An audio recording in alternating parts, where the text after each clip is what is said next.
Hey there, Saki here from sakitech, and in today's video we will do an unboxing of the massive new Mi Max 2 sent over to me by gearbest.com. After we unbox the Mi Max 2, we'll turn it on and take a look at the software interface and then move on to a conclusion of everything towards the end of the video to see if this is a phone that belongs in your tech arsenal. Now before we dive in, make sure to give this video a thumbs up, and also if you use Instagram and Twitter, follow me on both at sakitech online. So let's reveal the beast by pulling off the front cover. And as you can see, that is a new Max 2. There's no question that this phone is massive with a 6.44-inch 1080p display, which is sure to please people that love to consume media on their smartphone and even read books and news. This display isn't going to give you the sharpness or clarity of a world-class smartphone such as the Note 8, but it retails nearly 60 to 70% cheaper compared to the Note 8, and it still offers a super large and decent display. On the rear we have a 12 megapixel f2.2 camera with a dual LED flash and a rear fingerprint sensor placed under the camera and centered, giving it a nice and symmetrical look. The camera quality is average, great for taking daytime photos, but performs poorly at nighttime by today's standards. And just so you know, this phone comes with a wall charger and a USB Type-C cable. As far as accessories go, no earphones are included with this model.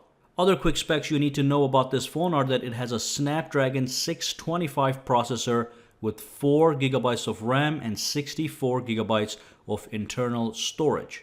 One of the major highlights is the battery capacity, which is a massive 5300 mAh and will easily offer 2 days of heavy use.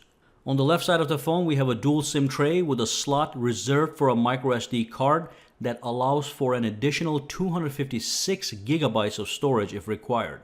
And on the bottom, we have a dual stereo speakers, again a good match for media consumers, and a USB Type-C connector. On the right side, we have a standard power button and a volume rocker. And finally, on the top, we have a 3.5mm headphone jack, as well as an infrared sensor, which might please some people. And finally, towards the front, at the bottom, we have the capacitive touch buttons. From left to right, they are recent apps, home button and back button. On the top, we have a front-facing 5 megapixel camera, which gets the job done for taking basic selfies and video conferencing. Now let's take a look at the software interface of the Max 2. Alright, so let's take a look at the software really quick. Now, in the main page, the home screen, everything looks nice and clean. I like the iconography, I like the fonts. What I'm going to do right now is I'm going to tap and hold on the screen, and I'm going to bring up the Widgets menu and see how that stuff looks like. So there we go. So at the bottom, we have a menu, and as you can see, it says themes, widgets, wallpapers, effects, and the layout. Let's go into themes. And as you can see, you can pick different themes and even get more themes for free. Let's just tap on some of the ones that we have in stock right now, installed I mean. And as you can see, you can pick any one of these that you desire. That's the default theme that I skipped. Take a look at that. Everything is nice and clean. So the rose theme, let's apply that, see what that looks like really quick. That's very quick, by the way, the application process. It says just a second. So now we have the rose theme. Now let's go back into the themes and pick the Ocean Breeze theme, which happens to be my favorite right now. And let's look at some of the other stuff. Let's press and hold on the screen. And let's tap on widgets. So a little menu pops up at the bottom. You can scroll through widgets. And if you tap on any widget, it expands to show you more widgets under that category. And as usual, you can grab them and drag it anywhere on the screen. Let me put this on the other side of the screen so nothing gets messed up. So if you just drop it, just a nice way to put widgets on the screen. Let's go back to the home screen. And again, here's the widgets. You can scroll through them. You can tap them to expand them. Now let's go back to the main screen here and take a look at the effects, for example. So if you tap on effects, these are the scrolling effects. When you scroll to the other side of the screen among home screens, you can change the scrolling effect, which is something I really like. This is something I could not find in the Samsung Galaxy S8 or the Note 8, but phones like HTC and LG have it, but it really gives it a nice touch of customization. You can also change the layout. You can do a 5x6 grid or a 4x6 grid. So if you go by 5x6, you can actually have more stuff on your phone. Again, a very nice and clean interface, and it's very smooth and stable so far. I haven't seen any stutters. You go to the phone, that's the phone dialer, looks very nice. Let's go back out, see what else we have going on over here. Alright, so let's pull down the notifications panel. That's the notifications panel, and that's the quick toggles when you expand it. Okay, very nice and very smooth. You can also tap that button to do the same thing if you want. Alright, so that's a nice touch. You can swipe them away if you want. And let's go to the settings and just take a look around. Scroll up, scroll down, nice animations. And if you go to the About phone, tap on Android version a couple times, you can see that this is in fact Android 7.0 Nougat. So we do have some of the latest software features on this phone. Let's just go back into the settings really quick. Just look around a little bit.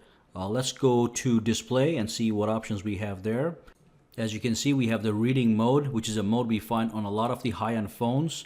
And if you enable the reading mode and you're reading a book, it's just the lights easy on your eyes. It doesn't tire your eyes as would the bright white light does. Okay, it gives you a more warm tone.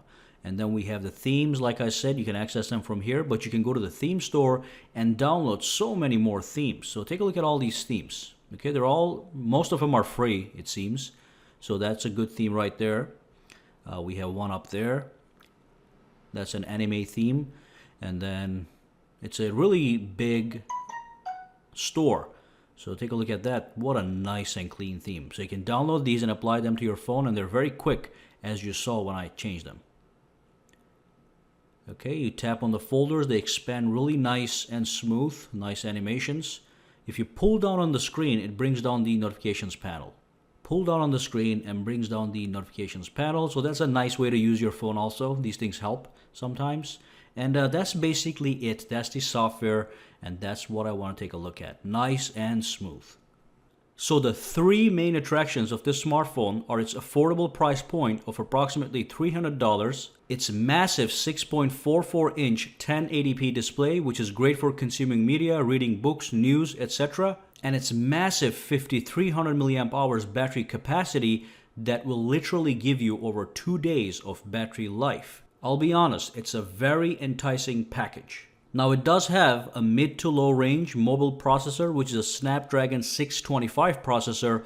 It will not offer good 3D gaming performance, but for everything else, for the daily smartphone users, it is perfect. The phone is overall snappy, launches apps quickly, runs apps smoothly, and just gets things done without any hiccups.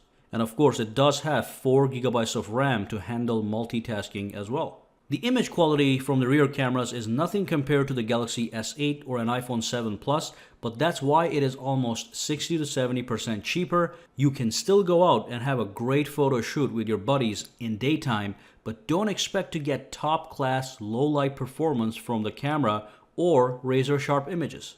As for the design of this phone, it is really pretty. In hand, it feels just as premium as an iPhone 7 Plus. It does have a unibody aluminum finish. But like I said, while it is perfect for consuming media, it's not going to satisfy gamers who like the highest quality in games without stutters, or even power users who use heavy-duty video editing apps. Then again, a lot of people don't do that. In conclusion, I would say that the overall package is certainly worth around $300, but with discounts and inevitable price drops, this phone can be acquired for $250, which is in fact a bargain for such a massive display, a massive battery life, stereo speakers, and a premium feel. Alright, so that brings us to the end of this video. Make sure to subscribe to sakitech and give this video a thumbs up. Also, if you use Twitter or Instagram, follow me on both at sakitech online. Have a fantastic day.